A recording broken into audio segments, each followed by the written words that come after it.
Welcome to Solomon Admissions. My name is Mummareddy, and I'm one of the medical school consultants here. At Solomon, we're always trying to provide you with good quality advice for whatever academic endeavors you may have. Today, we'll be specifically talking about one of the harder parts of the medical school journey, which is getting started. So let's just jump right in. The road to medical school can be a long one with many challenges, so starting early is crucial to becoming a successful applicant. Today, I'm going to be specifically talking about the main aspects of a medical school application as a way to help you start your journey towards medical school. Like with most academic application, the foundation to your medical school application are your objective measures. The two main objective measures for your medical school application are your GPA and MCAT scores.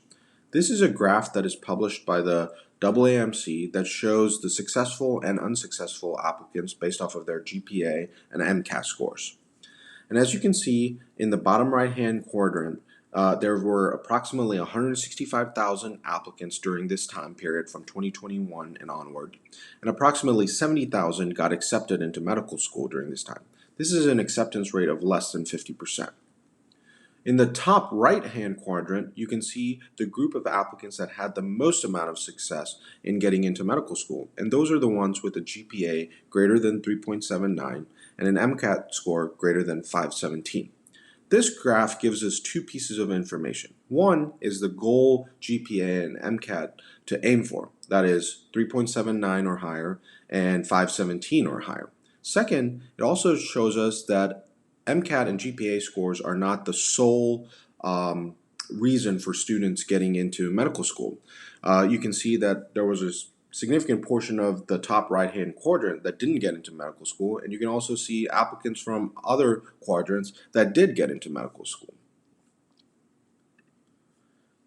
In terms of prerequisites for medical school, every medical school has their own set of prerequisites, and it's best to check with their website to see what are their most up-to-date prerequisites. But the general rule of thumb is that every student needs to have 1 year of biology with lab, general chemistry with lab, organic chemistry with lab, and physics with lab. Most medical schools will require some college level English or math, whether it be one semester or a whole year.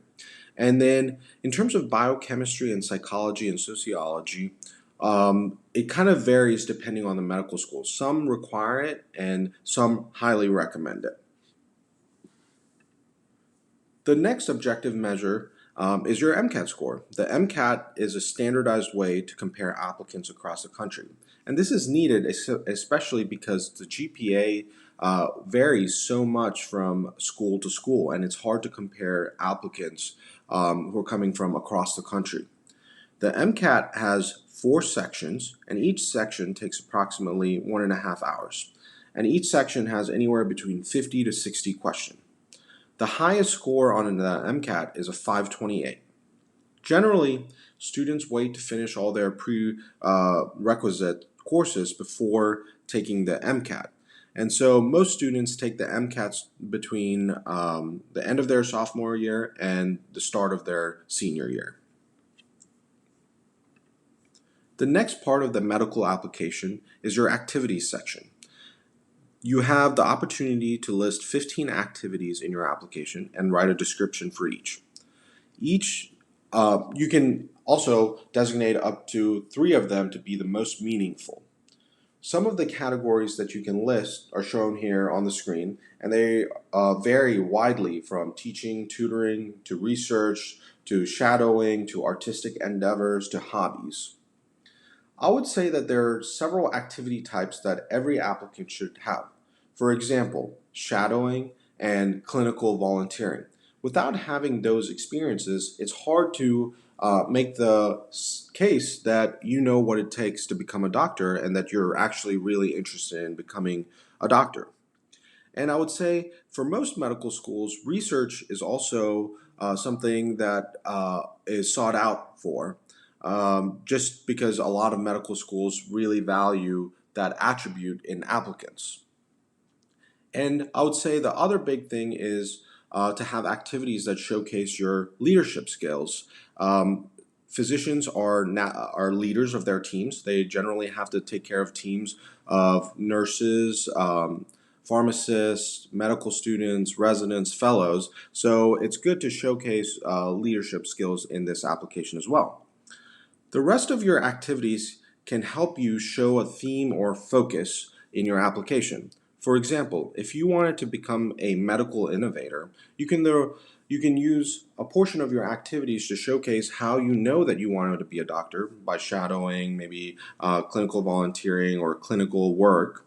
And then the rest of it to showcase how you've spent time innovating, whether it's being in a research laboratory that focuses on engineering, whether you've worked in a company that has focused on developing a new product.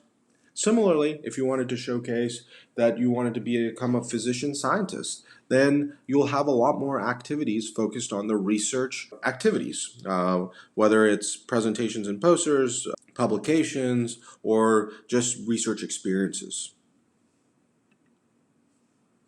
Also, for your medical application, you'll have to write many essays.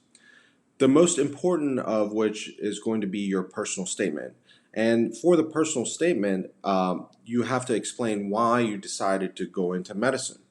There are several other essays that you have to write later on in the application cycles called secondaries. And some of the most common secondary questions are: how will you increase the diversity of your class? What is the hardest challenge you have faced? What are your future aspirations? And when have you failed before? And I bring this up not to suggest that you need to start writing these essays 2 or 3 years ahead of time, but what I would advise is for students to have a diary so that when they do have a meaningful experience, whether it's clinical or non-clinical, then you can jot it down in your diary so you can better remember these experiences when it does become time for you to write these essays. We'll be making separate videos talking about the personal statement and secondaries in depth, and so just be on the lookout for those as well. Lastly, you will need several letters of recommendation for your application. Generally, it's recommended to have 2 science professors and 1 non-science professor and 1 to 2 additional writers. Additional writers can include coaches, research mentors, supervisors at your job, and other people who know you really well. I would say that students struggle to find 2 science professors who really know them well and who won't just write them a generic letter of recommendation. Generally, the students interact with these professors early on in their college career and then lose contact with them. So I would highly recommend keeping in touch with 1 or 2 science professors that you think you will ask for a letter of recommendation. And so that will be important for you during your application process. Thank you so much for your time. I know all these topics can be overwhelming and stressful, but with the proper planning and guidance, you too can be successful in your medical school journey. Please feel free to reach out to Solomon with any questions or concerns. Thank you so much.